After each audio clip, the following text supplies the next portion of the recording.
आप देख रहे हैं इंडिया न्यूज। सबसे पहले देश, आपके साथ मैं रचना बंसल। आगे बढ़ेंगे। आगे बढ़ते हुए बड़ी खबर सैफ अली खान पर अटैक मामले से जुड़ी हुई है। लगातार पुलिस इन्वेस्टिगेशन कर रही है। सैफ के घर पर क्राइम सीन रिक्रिएट भी हुआ है। क्राइम स्पॉट पर आरोपी के फिंगरप्रिंट्स मैच हो गए हैं। पुलिस ने 1 घंटे तक क्राइम सीन रिक्रिएट किया। क्राइम स्पॉट पर आरोपी से पूछताछ भी हुई है। जांच के बाद सैफ अली खान के घर से निकली पुलिस, लेकिन तमाम सबूतों के साथ पूरी तरह से सीन को रिक्रिएट किया गया। ये देखा गया कि कैसे घटना वाले दिन आरोपी यहां पर दाखिल हुआ, क्या वो रास्ता रहा, क्या वो समय रहा जिस वक्त आरोपी घर के भीतर दाखिल हुआ, और क्या यहाँ लूटपाट के इरादे से आया था, या फिर क्या वो सैफ अली खान को नुकसान पहुंचाने के इरादे से आया था। ये सभी बातें जांच का अभी पहलू बनी हुई हैं। यहाँ सबसे बड़ी बात ये, सैफ अली खान के घर पर जो जांच हुई है उसमें जो फिंगरप्रिंट्स मिले हैं वो आरोपी के फिंगरप्रिंट्स से मैच कर गए हैं। यानी ये कंफर्म हो गया है कि सही आरोपी इस बार पकड़ा गया है और अब उससे पूछताछ जारी है। क्राइम सीन को भी रिक्रिएट किया गया। बड़ी खबर यह भी कि छज्जे के सपोर्ट से, जो बेसमेंट का छज्जा है उसके सपोर्ट से वो घर में दाखिल हुआ। सैफ के बेटे जहांगीर को पकड़ना चाहता था, उसे पकड़कर फिर अपने मन मर्जी तरीके से पैसे मांगना चाहता था। फॉरेंसिक जांच में घर के अंदर जो फिंगरप्रिंट मिले हैं वो आरोपी के फिंगरप्रिंट से मैच कर गए हैं। सोसाइटी के बाहर बेसमेंट से सटा हुआ छज्जा और उसी छज्जे के सहारे वो सीढ़ियों के रास्ते ऊपर पहुंचा। 1 जनवरी, 9 जनवरी, 2 दिन बांद्रा में उसने रेकी भी की थी। एक जानने वाले के साथ में बाइक पर आया था। बाइक सवार की मदद से आरोपी ने इस इलाके की रेकी की थी। बाइक सवार आरोपी को पहले से जानता था। अब ऐसे में अपार्टमेंट के 2 गार्ड वारदात की रात सो रहे थे। जो जानकारी मिल रही है, लिफ्ट में बायोमेट्रिक सिस्टम था, सीढ़ियों में नहीं था, इसीलिए सीढ़ियों में वो गया। सीढ़ियों में किसी तरह का बायोमेट्रिक सिस्टम नहीं था। आरोपी पहली बार सैफ के घर में दाखिल हुआ था। आरोपी शरीफुल का शरीर काफी ज्यादा मजबूत है, क्योंकि कुश्ती पहलवान वो रह चुका है, कुश्ती खिलाड़ी रह चुका है, और इसीलिए घटना वाले दिन चाकू से 6 बार वार करने में कामयाब भी रहा। सैफ अली खान पर भी वही कुश्ती वाले दावपेच उसने आजमाए और उसका नतीजा ये कि सैफ अली खान बुरी तरह से जख्मी हो गए थे। बांद्रा के आसपास आरोपी ने पहले भी रेकी की थी। बाइक से आया था 1 जनवरी और 9 जनवरी को। फिर घटना वाले दिन बेसमेंट के छज्जे से वो, यानी कि बेसमेंट और छज्जे के ओट लेकर उसी की आड़ में वो सीढ़ियों के रास्ते ऊपर गया। अपार्टमेंट के 2 गार्ड वारदात वाले दिन सो रहे थे, जिसकी वजह से भनक नहीं लग पाई कि आरोपी कब और कैसे सोसाइटी में ऊपर गया।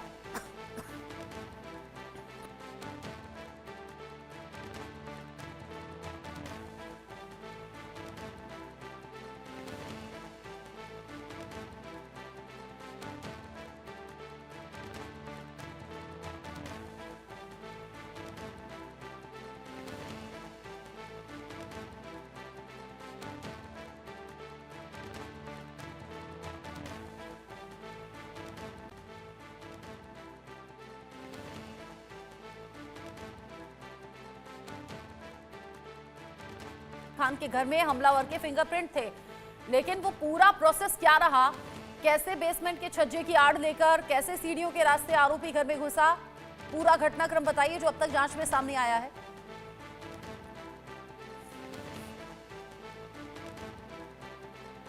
आज सुबह ही आरोपी जो शरीफुल इस्लाम और शहजाद है, इसका जो सीन ऑफ क्राइम को पूरा रिक्रिएट किया है कि कैसे उस दिन 16 तारीख की और 15 तारीख की देर रात वो जब सैफ अली खान के घर पर पहुंचा, किस तरीके से पूरी वारदात को उसने अंजाम दिया, किस रूट के जरिए वो कैसे ऊपर चढ़ा, किस तरीके से दाखिल हुआ, उसके बाद वो वहां से कैसे बाहर निकला, उसके बाद उसने कौन सा रूट लिया। ये सारा क्राइम ऑफ सीन का जो एक पार्ट था, जिसको मुंबई पुलिस ने क्राइम सीन को पूरी तरीके से आरोपी के साथ एग्जीक्यूट किया और उसको प्रॉपर, उसको एक पूरे ग्राफ के साथ, रूट मैप के साथ, उसको पूरा जो इन्वेस्टिगेशन को उन्होंने वहां पर तैयार किया। आरोपी को तकरीबन 1 घंटे तक सैफ अली खान के घर पर रखा गया, उस सोसाइटी में रखा गया। उसके बाद वहां से पटवर्धन जो गार्डन है वहां ले जाया गया, क्योंकि जो जानकारी मिल रही है, अगर हम रिक्रेशन के अलावा बात करें तो मुंबई पुलिस के टॉप सूत्रों के हवाले से खबर है कि जो आरोपी का फिंगरप्रिंट है वो मैच कर गया है और आरोपी ने सोसाइटी में जो गार्ड्स है वो सो रहे थे, उसका फायदा उठाकर वो अंदर दाखिल हुआ। देखिए रैकी की जो बात आ रही है, ये बताया जा रहा है कि 1 और 9 जनवरी को इसने कई सोसाइटीज के आसपास घूमा था। जो मुंबई पुलिस के टॉप सोर्सेज का कहना है कि ये यहाँ पर देखा गया था और ये सीसीटीवी फुटेज भी जो है वो मुंबई पुलिस को मिली है, जिस बेस पर मुंबई पुलिस ने रिवर्स करके इस इन्वेस्टिगेशन को आगे फिर से एक बार शुरुआत की, क्योंकि मुंबई पुलिस पर कहीं ना कहीं ये बहुत बड़ा एक प्रेशर था, क्योंकि हाई प्रोफाइल मामला था। ये खुद मुंबई पुलिस के सोर्सेज मानते हैं कि मुंबई पुलिस पे बहुत ज्यादा प्रेशर था, क्योंकि हाई प्रोफाइल मामला होने के साथ साथ आरोपी की पहचान नहीं की जा रही थी। मुंबई पुलिस के सूत्र ये बताते हैं कि ये एक ऐसा केस था जिसमें आरोपी का कोई क्रिमिनल रिकॉर्ड नहीं था, ना स्टेट लेवल पर ना ही नेशनल लेवल पे। आमतौर पर जो क्राइम रिकॉर्ड जो एक पूरा एक सिस्टम होता है जिसमें तमाम जो क्रिमिनल्स होते हैं उनकी तमाम आइडेंटिटी होती है, उनकी पूरी एक ब्रीफ होता है, उनका पूरा एक प्रोफाइल होता है। लेकिन इस केस से रिलेटेड कहीं पर कोई भी प्रोफाइल जो है मैच नहीं कर रहा था। मुंबई पुलिस को कोई लीड नहीं मिल रही थी। उसके बाद मुंबई पुलिस ने एक बार फिर से उसी सोसाइटी के आसपास अपने इन्वेस्टिगेशन को रिवर्स पर ले गई और वहां से मुंबई पुलिस को कुछ क्लू मिला। उस क्लू के बेस पर मुंबई पुलिस अपने इन्वेस्टिगेशन को आगे बढ़ा रही थी। उसके बाद मुंबई पुलिस ने ये अपने सोर्सेज ने ये कहा है कि ये जो सोसाइटी सतगुरु शरण की जो सोसाइटी है उसके पास ही जो बेसमेंट के पास का एक छज्जा है, उस छज्जे के अंदर सहारा लेते हुए दाखिल हुआ एक सिक्योरिटी गार्ड।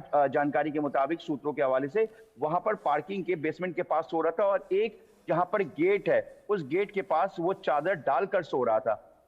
किसी तरह की कोई भी एंट्री या वहां पर इस तरह का उस वक्त नहीं हुआ था।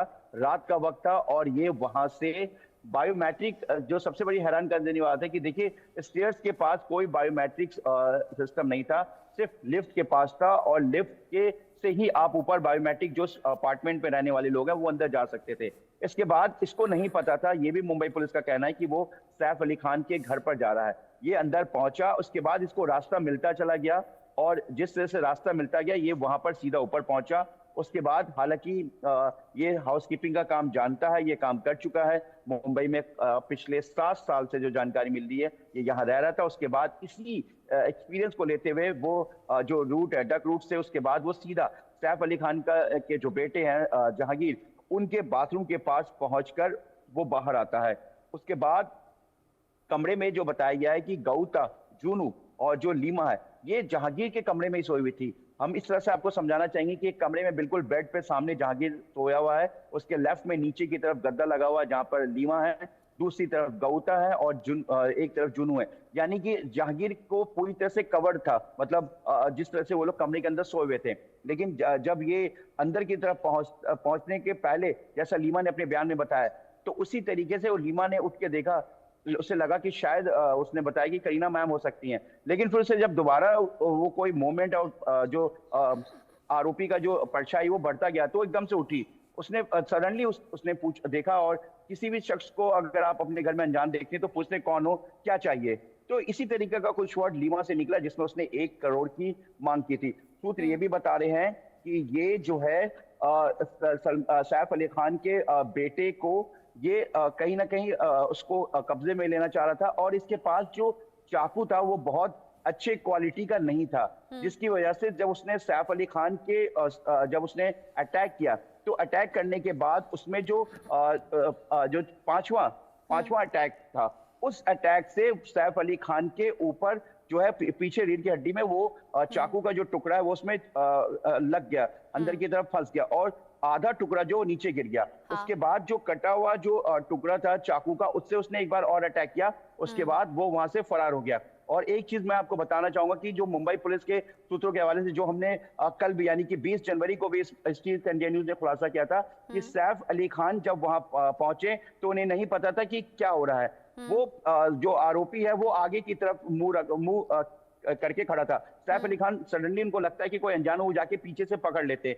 इसी बीच उसके बाद वो सैफ अली खान पर अपने पॉकेट से, राइट हैंड के पॉकेट से जो चाकू था उसके पास बनाया हुआ, जो आमतौर पर जो रोडों पे या सड़कों पर जिस तरह से बनाते हैं, वो एक पुलिस सूत्रों का कहना है कि बहुत कम मामूली टाइप का चाकू था, जो आमतौर पर जो एक मजबूत चाकू होता है जो किचन में या जो लोग दूसरे कामों में इस्तेमाल करते वैसा चाकू नहीं था, इसलिए उसका जो ब्लेड है वो टूट गया। उसके बाद सैफ अली खान ने जब उसे पीछे से पकड़ा तो उसने अपने राइट हैंड से चाकू निकाला और सैफ अली खान के पहले हाथ पे मारा, जैसा सूत्र बता रहे, ताकि वो सैफ अली खान के पकड़ से बाहर आए। पूरा सीन रिक्रिएट किया गया है, लेकिन सबसे बड़ी सफलता यह है कि फिंगरप्रिंट मैच कर गए हैं। यानी कि जो सवाल अब तक बने हुए थे कि ये आरोपी मुख्य आरोपी है या नहीं, असल में आरोपी है या नहीं, तो अब वो पूरी तरह से साफ हो गई है तस्वीर कि फिंगरप्रिंट्स मैच कर गए हैं। और इसने बताया भी कि कैसे बेसमेंट के छज्जे की आड़ में ये एक एक करके ऊपर चढ़ता है और लिफ्ट से न जाकर सीढ़ियों के रास्ते ये ऊपर जाता रहा, रास्ता मिलता रहा और सीधे दाखिल हो गया